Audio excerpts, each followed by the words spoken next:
வணக்கம். நீங்கள் இணைந்திருப்பது சமூகத்தின் மதிய நேர பிரதான செய்திகளோடு இணைந்து கொள்ளும் நான் டோரின் புஷ்பராஜா. விரிவான செய்திகளுக்குள் செல்வதற்கு முன்னதாக முதலில் தலைப்புச் செய்திகள். சிதைவடையும் நிலையில் ஈரான் கடற்படையினரின் சடலங்கள் திணறும் வைத்தியசாலை நிர்வாகம். ஐரிஷ் டெனா கப்பல் மீது நடத்தப்பட்ட தாக்குதலில் 104 பேர் பலி, ஈரான் ராணுவம் அறிவிப்பு. நள்ளிரவுடன் கலைக்கப்பட்ட இலங்கை மின்சார சபை, 6 புதிய நிறுவனங்கள் உதயம். இன்றைய எரிசக்தி நெருக்கடிக்கு ஜேவிபிஏ தான் முழு காரணம், போட்டு தாக்கும் ரணில். எண்ணெய் விலை அதிகரிப்பை ஏற்காதோர் முட்டாள்கள், ட்ரம்பின் அதிரடி பதிவு. பஹ்ரைன் மீது ஈரான் ட்ரோன் தாக்குதல், சிறுவர்கள் உட்பட 32 பேர் காயம். போரில் வெற்றி பெற அமெரிக்கா எவ்வளவு தூரத்திற்கும் செல்லும், அதிரடி அறிவிப்பு. நாட்டின் கௌரவம் இந்தியாவிடமும் அமெரிக்காவிடமும் அடகு வைக்கப்பட்டுள்ளது, சமிந்த விஜயசிறி விசனம்.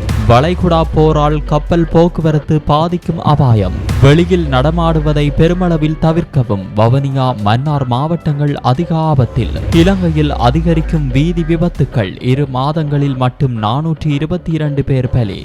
அவையமது தலைப்பு செய்திகள். இனி தொடர்பான விரிவான செய்திகள். அமெரிக்க நீர்மூழ்கி கப்பலால் தாக்கப்பட்டு ஈரானிய போர்க்கப்பலில் உயிரிழந்து 87 மாலுமிகளின் உடல்களை கையாள்வதில் காலிகராப்பட்டிய பொதுன வைத்தியசாலை நிர்வாகம் பெரும் சவால்களை எதிர்கொண்டு வருவதாக தெரிய வருகின்றது. இந்த உடல்களை இன்னும் எவ்வளவு காலத்திற்கு வைத்தியசாலையில் வைத்திருக்க வேண்டும் என்பது குறித்து தமக்கு இதுவரை எவ்வித உத்தியோகபூர்வ தகவல்களும் வழங்கப்படவில்லை என வைத்தியசாலை பணிப்பாளர் மருத்துவர் SDUM ரங்க தெரிவித்துள்ளார். சுகாதார அமைச்சு, வெளிவிவகார அமைச்சு மற்றும் ஈரானிய தூதரகம் ஆகியவற்றுக்கு இடையே நடைபெற்று வரும் பேச்சுவார்த்தைகள் குறித்து தமக்கு தெரியாது என்றும் அவர் குறிப்பிட்டுள்ளார். ஒரே நேரத்தில் அதிகளவிலான உடல்கள் கொண்டுவரப்பட்ட போது அவற்றை பாதுகாப்பாக வைப்பதில் பெரும் சிரமங்களை எதிர்கொண்டதாக பணிப்பாளர் சுட்டிக்காட்டினார். போதிய குளிரூட்டி வசதிகள் இல்லாத நிலையில் உடல்கள் சிதையாமல் இருக்க தற்காலிக ஏற்பாடுகள் மூலம் அவை பாதுகாக்கப்பட்டு வருகின்றன. இந்த உடல்களை இலங்கையிலேயே அடக்கம் செய்ய அனுமதி வழங்கப்பட்டால் அதனை இலகுவாக செய்ய முடியும் என அவர் தெரிவித்துள்ளார். உள்ளூரில் அடக்கம் செய்ய தீர்மானிக்கப்பட்டால் மாநகர சபை மற்றும் பொதுமக்களின் உதவியுடன் ஒரே நாளில் அந்த பணிகளை அம்மாள் நிறைவு செய்ய முடியும் என்றும் அவர் மேலும் குறிப்பிட்டார். பிராண்டில் அன்றாட வாழ்க்கையின் அனைத்து பொருட்களையும் ஒரே இடத்தில் பெற்றுக்கொள்ள பிடி கேஷன் கரி பாரிஸில் லாட்சப்பல். ஈரானின் போர்க்கப்பலான ஐரிஸ் டீனா கப்பல் மீது நடத்தப்பட்ட தாக்குதலில் சுமார் 104 பேர் உயிரிழந்துள்ளதாகவும் 32 பேர் காயமடைந்துள்ளதாகவும் ஈரான் ராணுவம் அறிவித்துள்ளது. அமெரிக்கா நடத்திய தாக்குதல் காரணமாக இலங்கை கடற்பரப்பிற்கு அப்பால் இந்த கப்பல் விபத்துக்குள்ளானது. கடந்த மார்ச் மாதம் 4ஆம் திகதி காலி துறைமுகத்தில் இருந்து சுமார் 40 கடல் மைல் தொலைவில் இந்த கப்பல் தாக்குதலுக்குள்ளானது. கப்பலில் இருந்த 35 பேரை இலங்கை கடற்படையின் மீட்பு குழுவினர் மீட்டு கரைக்கு அழைத்து வந்தனர். அவர்கள் சிகிச்சைக்காக காலி கராப்பட்டிய வைத்தியசாலையில் அனுமதிக்கப்பட்டனர். அவர்களில் 10 பேர் இன்னும் சிகிச்சை பெற்று வருகின்றனர். இந்த தாக்குதலில் உயிரிழந்த 87 ஈரான் கடற்படையினரின் உடல்கள் மீதான பிரேத பரிசோதனைகள் அண்மையில் காலி தேசிய வைத்தியசாலையில் நடத்தப்பட்டது. வைத்தியசாலையில் சிகிச்சை பெற்று வரும் ஈரான் கடற்படையினரின் 8 பேர் தீவிர சிகிச்சை பிரிவில் அனுமதிக்கப்பட்டுள்ளதாக தெரிவிக்கப்படுகிறது. இலங்கையின் மின்சக்தி துறையில் 56 ஆண்டுகால பழமையான இலங்கை மின்சார சபை நேற்று நள்ளிரவுடன் கலைக்கப்பட்டு அதற்கு பதிலாக 6 அரசு நிறுவனங்கள் உருவாக்கப்பட்டுள்ளன.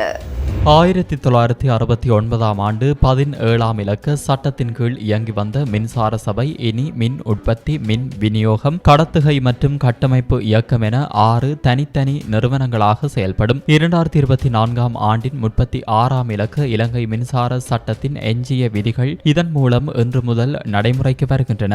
விருப்ப ஓய்வு திட்டத்தை தெரிவு செய்யாத ஊழியர்கள் அனைவரும் இந்த புதிய 6 நிறுவனங்களுக்கு மாற்றப்பட்டுள்ளனர். இவர்களுக்கான நியமன கடிதங்கள் நாளை முதல் வழங்கப்படும் என மின்சார சபையின் முன்னாள் ஊடக பேச்சாளர் பொறியியலாளர் தம்மிக விமலரத்ன தெரிவித்துள்ளார். இந்த மறுசீரமைப்பு நடவடிக்கையினால் நாட்டில் மின் உற்பத்தி அல்லது மின் விநியோகத்தில் எவ்வித பாதிப்பும் ஏற்படாது என உறுதியளிக்கப்பட்டுள்ளது.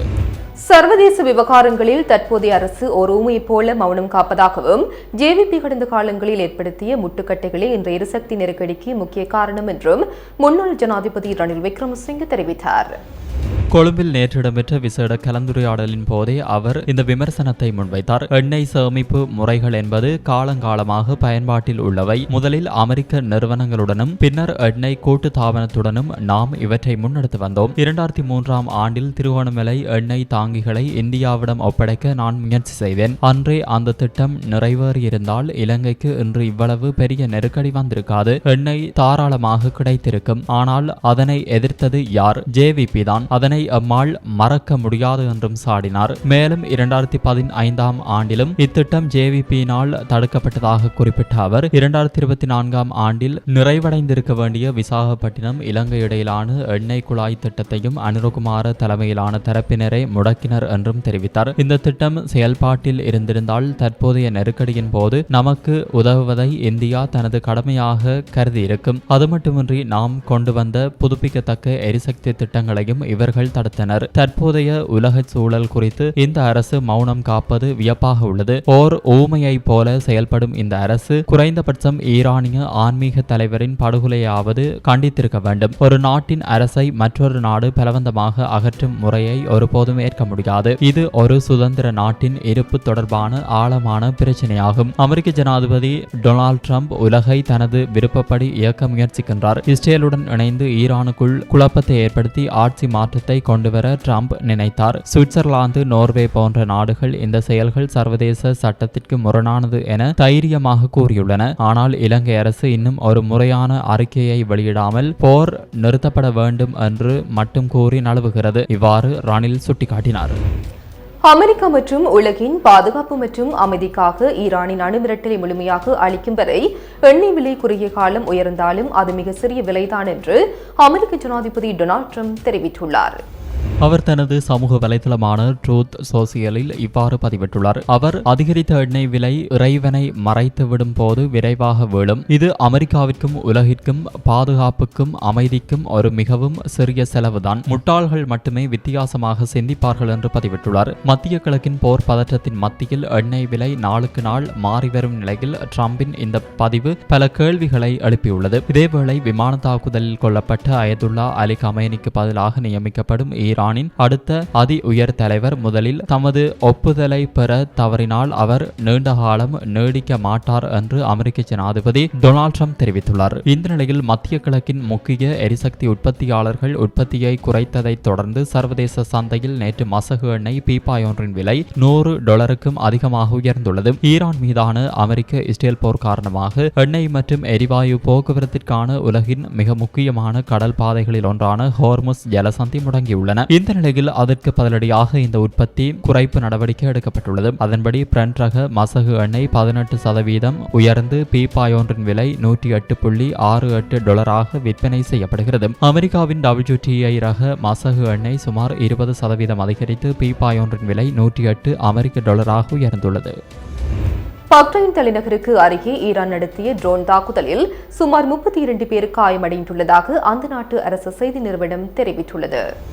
பக்ரைன் சுகாதார அமைச்சை மேற்கோள் காட்டி இந்த தகவல் வெளியாகியுள்ளது. காயமடைந்தவர்கள் அனைவரும் பக்ரைன் பிரஜைகள் என தெரிவிக்கப்படுகிறது. இதில் 17 வயது சிறுமி ஒருவரின் தலை மற்றும் கண்களில் பலத்த காயம் ஏற்பட்டுள்ளதாகவும் தெரிவிக்கப்படுகிறது. அத்துடன் காயமடைந்தவர்களில் 2 மாத குழந்தை ஒன்றும் அடங்குவதாக சர்வதேச ஊடகங்கள் தெரிவிக்கின்றன. காயமடைந்தவர்களில் 4 பேரின் நிலைமை கவலைக்கிடமாக உள்ளதாக குறிப்பிடப்படுகிறது. இப்பகுதியில் நிலவி வரும் ராணுவ மோதல்களுக்கு மத்தியில் பொதுமக்களுக்கு பாதிப்பை ஏற்படுத்தியுள்ள இந்த சம்பவம் பெரும் பரபரப்பை ஏற்படுத்தியுள்ளது. பாதுகாப்பு நிலவரங்களை கருத்தில் கொண்டு போலீசார் அப்பகுதியில் பாதுகாப்பை தீவிரப்படுத்தியுள்ளனர்.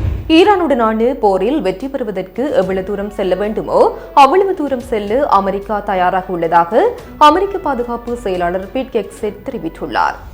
ஊடகம் ஒன்றுக்கு அவர் வழங்கிய செவ்வியிலேயே இந்த விடயத்தினை குறிப்பிட்டுள்ளார். ஒரு இராணுவ நடவடிக்கையில் எல்லைகள் என்ன என்பதை எதிரியிடமோ ஊடகத்திடமோ அல்லது வேறு யாரிடமோ வெளிப்படுத்தக்கூடாது. அமெரிக்கா வெற்றிக்காக போராடுகிறது. ஈரானின் சரணடைதலுக்கான நிபந்தனைகளை டொனால்ட் ட்ரம்ப் தீர்மானிப்பார். ஈரானால் போரிட முடியாது என்பது எங்களுக்கு தெரியும். அவர்களுக்கு தெரிந்தாலும் இல்லாவிட்டாலும் அவர்கள் போர்க்களத்தில் செயலற்றவர்களாகி சரணடைவார்கள் என்று ஹெக்ஸெட் குறிப்பிட்டார். மேலும் ஈரானின் கடற்படை பெரும்பாலும் அழிந்துவிட்டது என்றும் என்றும் அது தொடர்ந்து வலுவிழந்து கொண்டே இருக்கும் என்றும் அவர் கூறினார். இது ஒரு ஆரம்பம் மட்டுமே என்று அவர் எச்சரித்தார்.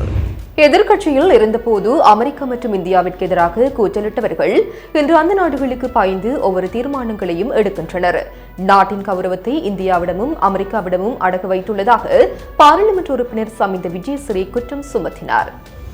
நேற்று இடம்பெற்ற ஊடகவியலாளர் மாநாட்டில் இதனை தெரிவித்த அவர் மேலும் குறிப்பிடுகையில், தற்போதைய வெளிவிவகார அமைச்சர் சர்வதேச மட்டத்தில் நாட்டை பெரும் சங்கடத்திற்கு உள்ளாக்கியிருப்பதாக கடுமையாக விமர்சிக்கப்படுகிறது. எதிர்க்கட்சியில் இருந்தபோது அப்போதைய அமைச்சர்களை கேலி செய்த ஜேவிபி அணியினர் இன்று ஆட்சியில் அமர்ந்ததும் சர்வதேச ரீதியில் நாட்டை ஒரு நகைச்சுவை பொருளாக மாற்றியுள்ளனர். அமைச்சருக்கு ஆங்கிலத்தில் உரையாற்ற தெரியாவிட்டால் சிங்கள மொழியில் பேசி ஒரு மொழிபெயர்ப்பாளரை பயன்படுத்தியிருக்கலாம். அது நாட்டின் கௌரவத்தை பாதுகாத்திருக்கும். ஆனால் தெரியாத மொழியில் பேசி சர்வதேச அரங்கில் இலங்கையை தாழ்த்தியிருக்கின்றார். பொருளாதார கொலையாளிகளையும் ஊழல்வாதிகளையும் சிறையில் அடைப்போம் என்று கூறி ஆட்சிக்கு வந்தவர்கள் தற்போது நுரைச்சோலை மின் உற்பத்தி நிலையத்திற்கு தரம் குறைந்த நிலக்கரியை இறக்குமதி செய்வதன் மூலம் ஊழலில் ஈடுபடுவதாக குற்றம் சுமத்தப்பட்டுள்ளது. ஒருவரிடம் கூட பதிவு செய்யப்படாத நிலக்கரியை பார்த்திராத ஒரு நிறுவனத்திற்கு இந்த ஒப்பந்தம் வழங்கப்பட்டுள்ளது. இதனால் மின் உற்பத்தி பாதிக்கப்பட்டு அதிக செலவு கொண்ட டீசல் மின்சாரத்தை பயன்படுத்த வேண்டிய நிலை ஏற்பட்டுள்ளது. இதன் சுமை மின்சார கட்டண உயர்வு மூலம் மக்கள் மீது சுமத்தப்படுவதாக விமர்சிக்கப்பட்டுள்ளது. எதிர்க்கட்சியில் இருந்தபோது அமெரிக்கா மற்றும் இந்தியாவுக்கு எதிராக கூச்சலிட்டவர்கள் இன்று அந்த நாடுகளுக்கு பயந்து ஒவ்வொரு தீர்மானங்களையும் எடுக்கின்றனர். ஈரான் மீதான தாக்குதல்கள் போன்ற விவகாரங்களில் சர்வதேச மட்டத்தில் ஒரு தெளிவான நிலைப்பாட்டை எடுக்க முடியாமல் அரசாங்கம் தடுமாறுகிறது என்றார். இஸ்ரேல் மற்றும் அமெரிக்காவின் ஈரான் மீதான யுத்தம் மத்திய கிழக்கில் பெரும் பதற்றத்தை ஏற்படுத்தியுள்ள நிலையில் இந்த நிலைமை தொடரும் சூழலில் சர்வதேச கப்பல் போக்குவரத்தையும் உலகளாவிய சந்தை வியாபார பொருட்களையும் மறைமுகமாக தாக்கும் எனவும் குறிப்பாக இலங்கைக்கு இந்த நிலைமை ஏற்படும் எனவும் பொருளாதார நிபுணர்கள் தெரிவித்துள்ளனர். பொருட்கள் விநியோக சங்கிலியின் தடங்களால் கடல் மார்க்க வர்த்தக கட்டணம் பெருமளவில் அதிகரிக்கும் என கடல் போக்குவரத்து கொழும்பு பயிற்சி நிலையத்தின் பிரதம நிறைவேற்று அதிகாரி ரொஹான் மாசஹொரெல்ல தெரிவித்துள்ளார். இந்த நிலைமை இம்மாத இறுதியில் நிச்சயம் எதிரொலிக்கும். இக்காலாண்டில் பொருட்களுக்கான சந்தை தட்டுப்பாடு ஏற்படும். பல பொருட்கள் விலை அதிகரிப்பை தற்போதே காண்பித்துள்ளன. யுத்தம் நீடித்தால் விநியோக சங்கிலியில் பாதிப்பை ஏற்படுத்தி உள்கட்டமைப்பு வசதி சீரழிவை ஏற்படுத்தும். யுத்தம் நிலவும் பிரச்சினைக்குரிய கடல் மார்க்கத்தில் ஏற்கனவே எண்ணெய் கப்பல் போக்குவரத்து பாதிக்கப்பட்டுள்ளன. இதனால் எரிபொருள் சந்தை விலை அதிகரிக்கப்படும் எனவும் அவர் தெரிவித்தார். சப்ரகமுவ மேல் மற்றும் வடமேல் மாகாணங்களிலும் அத்துடன் வவுனியா மற்றும் மன்னார் மாவட்டங்களிலும் இன்று அதிகரித்த வெப்பநிலை காணப்படும். இந்த வெப்ப அதிகரிப்பை வெப்ப சுட்டன் என அழைக்கப்படுகிறது என வளிமண்டலவியல் திணைக்களம் தெரிவித்துள்ளது.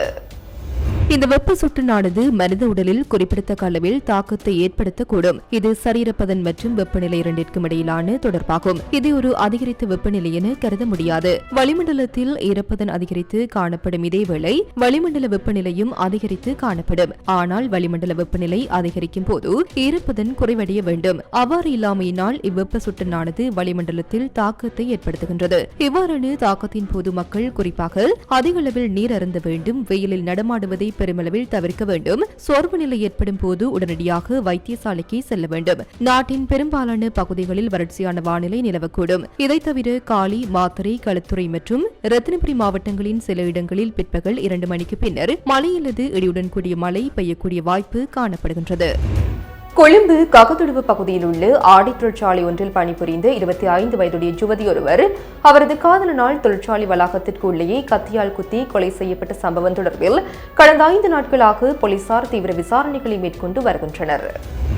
அதீத சந்தேகத்தின் காரணமாகவே இந்த விபரீதம் இடம்பெற்றுள்ளது என்று முதல்கட்ட விசாரணைகளில் தெரியவந்துள்ளது. எனினும் மேற்படி யுவதியை படுகொலை செய்த காதலன் இதுவரை கைது செய்யப்படவில்லை. கொரணை புலத் சிங்கள வீதி கோவின்னு நாரகல பிரதேசத்தைச் சேர்ந்த 25 வயதுடைய எல்ஆர் கிம்ஹானி பெரியரா என்பவரே இவ்வாறு படுகொலை செய்யப்பட்டுள்ளார். இந்த சம்பவம் குறித்து மேலும் தெரிய வருவதாவது, கடந்த 4ஆம் தேதி காலை வழக்கம் போல் பணிக்கு சென்ற கிம்ஹானி தொழிற்சாலையின் பிரதான வாயிலினூடாக நுழைந்து தனது பையை வைக்கும் இடத்திற்கு சென்றுள்ளார். அங்கு ஏற்கனவே மறைந்திருந்த அவரது காதலன் மறைத்து வைத்திருந்த கத்தியால் கிம்கானியை தாக்கிவிட்டு அங்கிருந்து தப்பியோடியுள்ளார். உயர்தர கல்வியை முடித்த பின்னர் ஆடை தொழிற்சாலையில் இணைந்த கிம்கானிக்கும் அங்கு பணிபுரிந்து பதுளை கெப்பட்டிப்புள்ள பிரதேசத்தைச் சேர்ந்த இளைஞர் ஒருவருக்கும் இடையே கடந்த 1 வருடமாக காதல் தொடர்பு இருந்துள்ளது. அந்த இளைஞர் ஏற்கனவே திருமணமானவர் என்பதும் பின்னர் விவகாரத்து பெற்றவர் என்பதும் ஹிம்கானியின் வீட்டாருக்கு தெரிந்திருந்தது. சுமார் 1 மாதத்திற்கு முன்பு ஹிம்கானியின் பாட்டி காலமானதால் அவர் கடும் மன உளைச்சலுக்கு ஆளாகியிருந்தார். இதனால் வீட்டில் இருக்கும் நேரங்களில் காதலனுடன் தொலைபேசியில் பேசுவதை தவிர்த்து வந்துள்ளார். வேலையிடத்தில் நாம் 8 மணி நேரம் ஒன்றாகவே இருக்கின்றோம். வீட்டில் இருக்கும் நேரத்தில் எனது பாட்டியின் நினைவுகளுடன் இருக்க அனுமதி கொடு என்று கிம்கானி தனது காதலனிடம் கோரியிருந்தார் என்று உயிரிழந்தவரின் பெரியம்மா தெரிவித்துள்ளார். இருப்பினும் காதலி தன்னை தவிர்க்கின்றார் என்று அதீத சந்தேகத்தின் காரணமாகவே இந்த கொலை இடம்பெற்றுள்ளது என்று போலீசார் தெரிவிக்கின்றனர். 5 வயதிலேயே தந்தை இழந்து கிம்கானியை அவரது தாய் நதீகா பெரும் கஷ்டங்களுக்கு மத்தியில் வளர்த்தெடுத்துள்ளார். நிர்வாக திறமைக்காக விரைவில் பதவி உயர்வு பெறவிருந்த நிலையிலேயே கிம்கானிக்கு இந்த நிலை ஏற்பட்டுள்ளது. தலைமறைவாகியுள்ள சந்தேக நபரை கைது செய்ய போலீசார் தீவிர விசாரணைகளை முன்னெடுத்துள்ளனர். வீதியில் ஆபத்தான முறையில் மோட்டார் சைக்கிள் செலுத்திய இளைஞர் ஒருவர் நேற்று மாலை நவகத்தேகம போலீசாரால் கைது செய்யப்பட்டுள்ளார். 2 இளைஞர்கள் ஏனைய வாகனங்களுக்கும் பொதுமக்களுக்கும் இடையூறு விளைவிக்கும் வகையில் அதிவேகமாக மோட்டார் சைக்கிளை செலுத்தும் வீடியோ அண்மையில் சமூக வலைதளங்களில் பரவியது. இந்த விடயம் தொடர்பில் போலீசார் விசாரணைகளை ஆரம்பித்திருந்தனர். அதற்குமே குறித்த மோட்டார் சைக்கிள் ஆணிமடு நோக்கி செலுத்தப்பட்டமை தெரியவந்தது. அதன்படி நேற்று மாலை நவகத்தேகம போலீசாரால் மோட்டார் சைக்கிளை செலுத்திய இளைஞர் கைது செய்யப்பட்டார். சந்தேக நபர் பயன்படுத்திய மோட்டார் சைக்கிளும் போலீசாரால் கைப்பற்றப்பட்டுள்ளது. கைது செய்யப்பட்டவர் நவகத்தேகம பகுதியைச் சேர்ந்த 19 வயதுடைய இளைஞர் என அடையாளம் காணப்பட்டுள்ளார். சந்தேக நபர் இன்றைய தினம் ஆணிமடு நீதவான் நீதிமன்றில் ஆஜர்படுத்தப்படவுள்ளார். சம்பவம் தொடர்பான மேலதிக விசாரணைகளை நவகத்தேகம போலீசார் மேற்கொண்டு வருகின்றனர். இலங்கையில் இந்த ஆண்டின் கடந்த 2 மாத கால பகுதியில் 3600க்கும் அதிகமான வீதி விபத்துக்கள் பதிவாகியுள்ளதாக இலங்கை போலீசார் தெரிவித்துள்ளனர். போலீஸ் ஊடக பிரிவு வெளியிட்டுள்ள தகவலின்படி ஜனவரி 1ஆம் தேதி முதல் மார்ச் 2ஆம் தேதி வரையிலான காலப்பகுதியில் மாத்திரம் 3642 விபத்துக்கள் பதிவாகியுள்ளன. 405 உயிரிழப்பு நேரிட்ட விபத்துக்கள் பதிவான நிலையில் அவற்றில் 422 பேர் உயிரிழந்துள்ளனர். அத்துடன் 866 பாரதூரமான விபத்துக்கள் பதிவான நிலையில் அவற்றில் 1730 பேர் காயமடைந்துள்ளனர். இது தவிர 641 விபத்துகளில் சொத்துகளுக்கு சேதம் ஏற்பட்டுள்ளதாக போலீசார் தெரிவிக்கின்றனர். குருநாகல் பொல்பித்திகம கிரிப முன்னேக்கம ஜாஜ பகுதியில் விவசாய கிணற்றில் விழுந்து சிறுவன் ஒருவன் உயிரிழந்துள்ளார். நேற்று மாலை இந்த சம்பவம் இடம்பெற்றுள்ளது. உயிரிழந்தவர் செம்புகுளிய கெக்கிராவ பகுதியைச் சேர்ந்து 10 வயதுடைய சிறுவன் என அடையாளம் காணப்பட்டுள்ளது. குறித்த சிறுவன் விளையாடிக் கொண்டிருந்த போது வீட்டின் பின்புறம் பாதுகாப்பற்ற முறையில் அமைக்கப்பட்டிருந்த விவசாய கிணற்றில் தவறி விழுந்ததில் இந்த விபத்து நேர்ந்துள்ளதாக ஆரம்பகட்ட விசாரணைகளில் தெரியவந்துள்ளது. இந்த சம்பவம் தொடர்பான மேலதிக விசாரணைகளை பொல்பித்திகம போலீசார் முன்னெடுத்து வருகின்றனர். இத்துடன் சமூகத்தின் மதிய நேர பிரதான செய்திகள் நிறைவு பெறுகின்றன. தொடர்ந்தும் சமூகத்தோடு இணைந்திருங்கள்.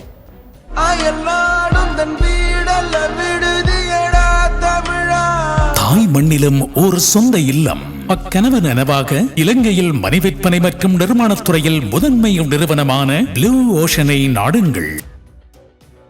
எமது RIP பேச்சுக்கு கிடைத்த மரண அறிவித்தல்கள்.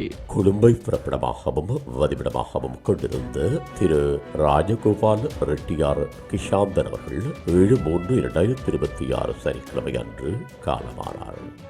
யாழ்ப்பாணம் நாவற்குழியை பிறப்பிடமாகவும் இலக்கம் 668 கீழ் 3 சிலாபம் வீதி நீர்கொழும்பை வதிவிடமாகவும் கொண்டிருந்த வைத்தியர் திருமதி விஸ்வரட்னம நவமணி அவர்கள் 7/3/2026 சனிக்கிழமை அன்று இறைவனடி சேர்ந்தார். மட்டக்களப்பு அரசடி தீவை பிறப்பிடமாகவும் வதிவிடமாகவும் கொண்டிருந்த திருமதி சபாரத்னம அரியமலர் அவர்கள் 8/3/2026 ஞாயிற்றுக்கிழமை அன்று இயற்கை எய்தினார். மன்னார் விடத்தில் தீவை பிறப்பிடமாகவும் ஹெடிக்ஸ்வால் ஸ்வீடனை வதிவிடமாகவும் கொண்டிருந்த திரு சி நோயல் அவர்கள் 6/3/2026 வெள்ளிக்கிழமை அன்று இறைபதம் எய்தினார். மேலே அறிவிக்கப்பட்ட அனைத்து மரண அறிவித்தல் இறுதிக்கிரியை பற்றிய தகவல்களை அறிந்து கொள்ள ரிப்.பேஜை பேஜை பார்வையிடுங்கள். இதற்கான லிங்க் கீழிருக்கும் டிஸ்கிரிப்ஷனில் பார்வையிடலாம். இது போன்ற செய்திகளை தெரிந்து கொள்ள சமூகம் நியூஸ் சேனலை சப்ஸ்கிரைப் செய்து அருகில் உள்ள பெல் பட்டனை கிளிக் செய்யுங்கள். மேலும் இது போன்ற செய்திகளை உடனுக்குடன் தெரிந்து கொள்ள சமூகமீடியா.com என்ற இணையதளத்தின் வாயிலாகவும் எங்களுடன் இணைந்திருங்கள்.